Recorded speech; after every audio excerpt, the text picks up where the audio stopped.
Hey everyone, welcome to this AutoCAD Basics tutorial where you will learn to do some document setup, create some layers, and do your first simple drawing in AutoCAD. Go ahead and open the application, and on the home screen you can click New to start a new file. When you create a new file, this is what you're going to see in AutoCAD. So we're going to start with some document setup here. First thing that I would do is go to the very bottom right corner. This is your customization menu here. We're going to make sure that we have a couple things turned on here. Coordinates should be turned on, model space is turned on, grid is turned on, snap mode is turned on, and the other one that we want to look for that I find sometimes people miss is make sure your units is turned on. Next, we're just going to step over to the left a little bit here. So these are the units that are default is decimal, and because we're going to work with inches and fractions, let's change that to fractional units. Stepping to the left here, right beside this gear icon, just click the drop down, double check that you're in the drafting and annotation workspace as opposed to, say, the 3D modeling workspace. Moving left again, these are what we call our object snaps.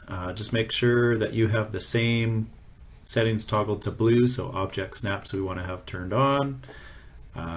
Polar tracking we want to have turned on. If we go all the way over to the left, this one turned on, this is our grid. We want to keep the grid turned on, and this is our snap mode. We want to have snap turned on as well. And if you click the little drop down beside the snap mode, we're going to go into the snap settings and just make one little change. We're going to change our grid spacing to 1 inch. And so if both the grid X and Y spacings are 1 inch, then each box that you see on the graph paper behind you is going to be 1 inch. Double check that snap is turned on, but we can keep our snap spacing of 1/2 inch. So let's press OK. And next we're going to set up a few layers. So going straight up here in this big daunting toolbar, we're going to go into the layers area here and just click on this icon. This is our layer properties manager, and we'll open that up. So the default is to have a single layer called the zero layer. Layers you can think of like layers of paper. Each layer is on top of the previous. A very complex drawing could have many layers, and you can hide certain aspects of your drawing as you work. So we're going to create some new layers here. This little icon here with the star on it, if I hover, it says new layer. We're going to create a new layer, and we're going to call this one visible. So we like to name our layers so we know what's on it. If I press enter, I now have a visible layer. We're going to create another layer called hidden.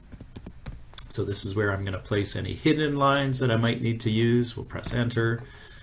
Let's create a layer for dimensions, would be a typical one. Although we won't need it for this drawing, but we're just practicing, so we'll press enter.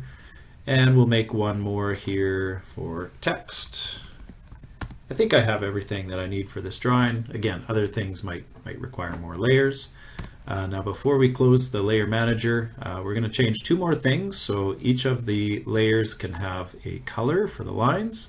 I'm going to keep the visible lines as white because they're going to stand out nicely against the black background.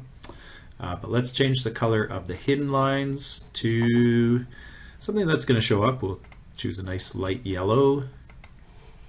For the dimensions, we could go with maybe the teal, the blue, and then text. Sure, let's go light green. So nice to have a different color for each of your layers. And then the other thing is that certain layers require different line types. So out of what I have here, just the hidden layer, we're going to click on the line type here. And instead of a continuous solid line, we'll press load and look for the hidden line option. There it is right there. So if I press OK, I can now select it and OK. And now I have a hidden line type for my hidden layer. Perfect. So we close the layer manager. And we can see now in this drop down all of our different layers, and as I work I will be changing the layer to place my geometry on the correct one. So most of my stuff today is going to be on the visible layer, so we can see it says visible. So we're ready to begin drawing.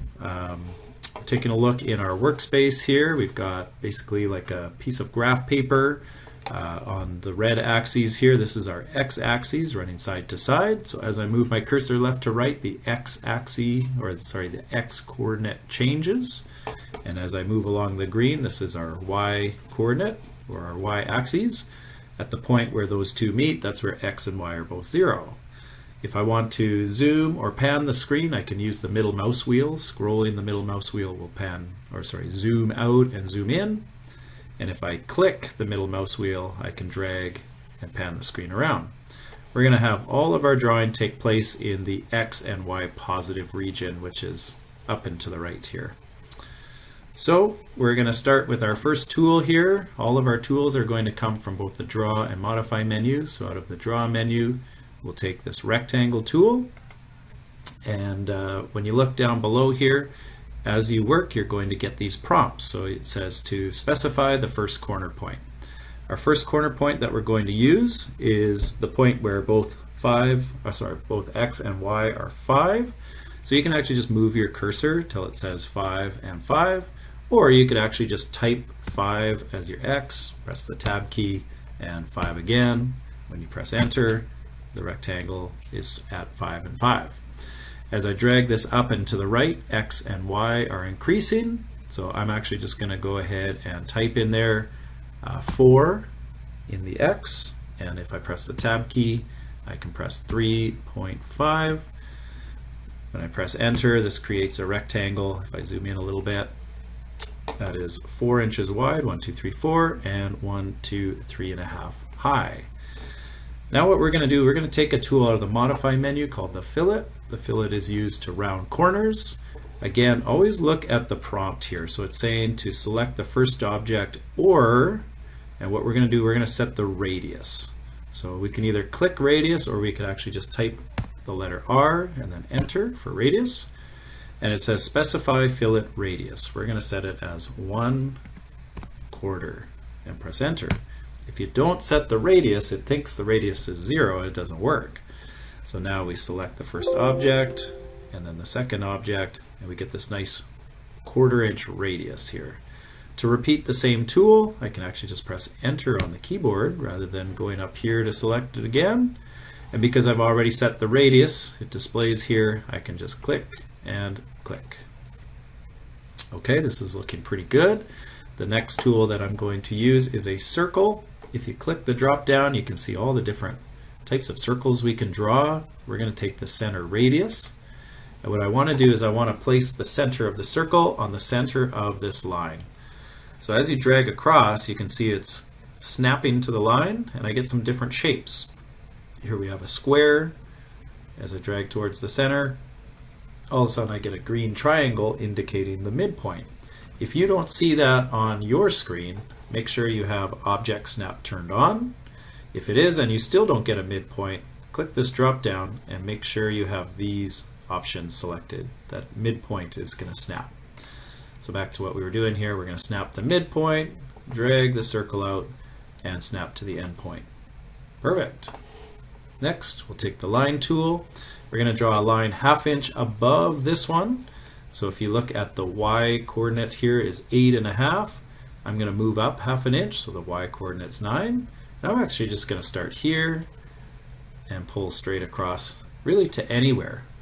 To exit the line tool, I want to press escape. Now right now this line is looking a little funny, it's a bit too long.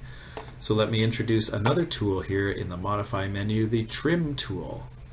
It does exactly what you might think. It's going to be used to trim out any unwanted material. You can hover it over the portion you want to trim off. You can see what it's going to trim before you click. So we're going to take those off. We're going to actually take the center section right there and the lower part of the circle, leaving us just with this dome on top. Now we've completed quite a bit already, so we're going to go ahead and save our work. We'll press the Save As icon up here. Working in the lab, you're going to go to your C drive, you're going to go to My Computer, you're going to go to A drive and save in your personal folder. Because I'm working from home, I won't be able to do that. I'm just going to place this on the desktop. Now proper naming is important, so call this file AutoCAD Basics, and then use your name, which I've already done before, so I'll just call this Huber2, and in the A drive, go ahead and press save. So carrying on, we're going to add some line segments now. Little trick, instead of having to come up here to press the line every time, you can actually just type the letter L and then enter. We use the line so much that it's got a hotkey, so just type L. And what we're going to do is we're going to start at the coordinate point 6, 10. 6 in the X, 10 in the Y. We'll click, and then just drag that out. I might need to zoom back a little bit. And what I want to enter is a length and an angle now. So I'm going to enter in the blue box there 1 inch as my length. If I press the tab key, it's showing the angle 99. I'm going to type 120. We'll press enter. Now I need to press escape to exit the line tool. And now I want to create this exact same line on the other side, but make it symmetrical. I could draw it using the coordinates, or I could simply take our mirror tool, and following the prompt, I need to select what I want to mirror. We'll select this, and then if I press enter, it asks me to specify a point for a mirror line. So I'm going to drag across and find the center right there, and if I drag up and click, I get a perfect mirror. Now it's asking me if I want to erase the original, the source. No, I don't. And now I've saved myself a little bit of work. Work smarter, not harder. We're going to do a similar procedure over here. So taking the line tool or typing L. We're going to start at coordinate 4.5 and 8. Actually, let's go 4.5 and 8. And we're going to drag this down 2 inches. We'll press escape, type L for line. This time I'm going to start at 3.5 and 8. Drag it down 2 inches. Okay, and then to cap this off, we're going to use 2 arcs. So again, in the draw menu, arc. And if you drop it down, we have so many different choices. I'm going to take this one, the start, center, end. Will work really well for me here. I'm going to click this endpoint as my start. This will be the midpoint of the arc here, and this is my endpoint. And just a little, not a trick, but something to know, AutoCAD always wants to draw its arcs in counterclockwise. So say I started here, I'm going to get the arc going the wrong way. So we'll just repeat that, and the only difference is I want to start from this point here, midpoint, endpoint. Okay, we want to do a similar procedure for the leg. However, we have our snap set to 1/2 inch, and I want to be able to start the leg on one of the 1/4 inch coordinates. So we're going to go into our snap settings, change our snap spacing from 1/2 inch down to 1/4 inch. Changing the X will actually change both, so press OK. And what we'll do is take the line tool, so L, and we're going to start this one at 5 3/4. We'll drag it down by 1.5 inches, pressing the left mouse button and escape. L for line, and starting at 6 3/4.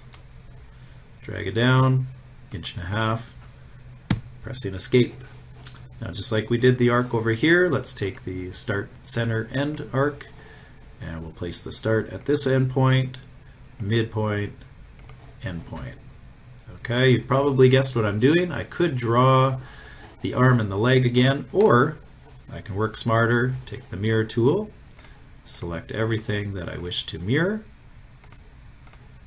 Now when I press enter, I can find a midpoint and make a mirror line. Oop, not like that. There we go. Do I want to erase the source? Nope. So this is looking very nice for my front view. I think at this point I'm ready to save my work. And let's move on to our top view. So if I pan this down a little bit just by clicking the middle mouse button, we're going to take the circle radius tool now, and we want our top view to align. So a little trick here, we're going to find the midpoint, and then if I drag it up, it's going to create this green line called an inference line. It's a line that doesn't actually exist, but it helps me to line things up. So I'm just going to drag this up to somewhere where I think I have enough space, but I'm actually going to go on an inch line here, click the center of my circle, And then to drag this out, I want to match the same width as the body here, so I could actually inference off of this point. Oh, I'm not getting it here. Drag that up. There it is. So up to there, which is a radius of 2. I could also just type a radius of 2. We'll do the same thing with the arm. So a circle, center radius. And this time what I could do is I could do an inference from this midpoint. And the cool thing, you can actually do this off of 2 points. So I could also do an inference line off the center here. And when I drag it over, eventually they're going to cross. This is my center point. And then to drag this out, I could just type a radius of 1/2, or I could just create an inference line by hovering over that endpoint and dragging up. Okay, so now we can see the arm in top view, same exact radius. Now I could redraw that on the other side, or maybe you've guessed it, we could use the mirror tool again. I use this one a lot. Simply select the arm here, press enter, and I could use the center point as my mirror line. All right, and then the trickier one is the antennae here. If we take the line tool, really the only way to do this is by making inference lines. So off of the base, if I drag this up into the center of the circle, so I want to start here, and then I want to infer off the top right to there. We'll press escape. We could repeat that step, or you guessed it, I'm just going to go ahead and mirror, and here's my mirror line. Perfect. Okay, and then we're going to move on to our right side view. I'm going to place it right about here using about the same amount of blank space in between.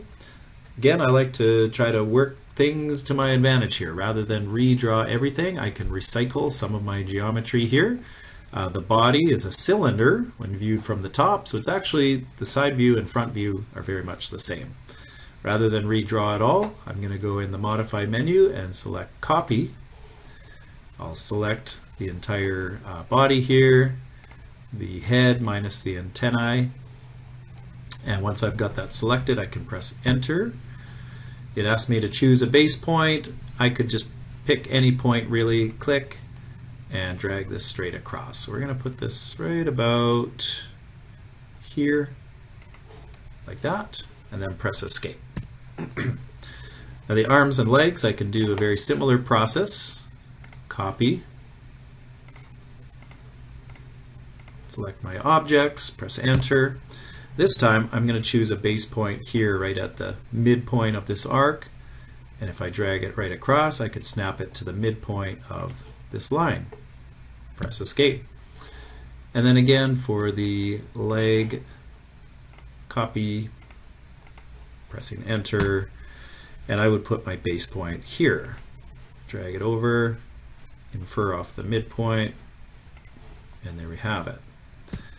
Okay, the only thing we're missing here in the side view is the antennae. So once again, I need to infer off the bottom. We'll line it up to the middle of this, and then infer the top point straight across. Okay, so I've got almost all the geometry. The only thing I'm maybe missing is some hidden geometry. From the front, there's nothing that's hidden. On the side, technically, the back leg and arm are hidden, but we have visible lines on top of where they would be showing, so no hidden lines. The only place we're missing hidden lines is these legs, which show as dotted lines up here through the head and body. So to do that, we're going to drop this down, change to our hidden layer, and now we can take a center radius circle and just inferring off the center of the leg. We'll drag it up. Might need to zoom in a little bit. Let's try that again. Infer off the center. There we are. For the radius here, I happen to know that the radius is a 1/2 inch, or I could just infer off this side point. So something like that. And then either repeat or mirror. Either one will take about the same amount of time. There we are. So the final step that I want you to do is we're going to label our views. So let's change over to our text layer. And we do need to set up our text settings just a little bit here. This annotation menu is where we can change things like our text and dimensions. We're just going to drop down the menu where it says this is our text formatting or our text style. We're going to click where it says standard and manage the text style. And the only thing we need to change is the height, and let's make that a height of 1/4 inch. We'll apply it and set it as our current setting. Close the window. So now we can take the text tool, simple text, and just drag a little text box. And using all caps, we're going to label these views. Top. You just click your mouse button anywhere to close that text window, and then what you can do is click and then drag that text to center it. So there we have our top view labeled. We'll take the text tool again.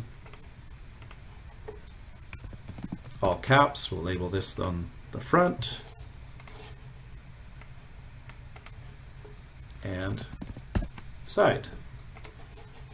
Okay, if you're not happy with the placement, just center it up a little bit.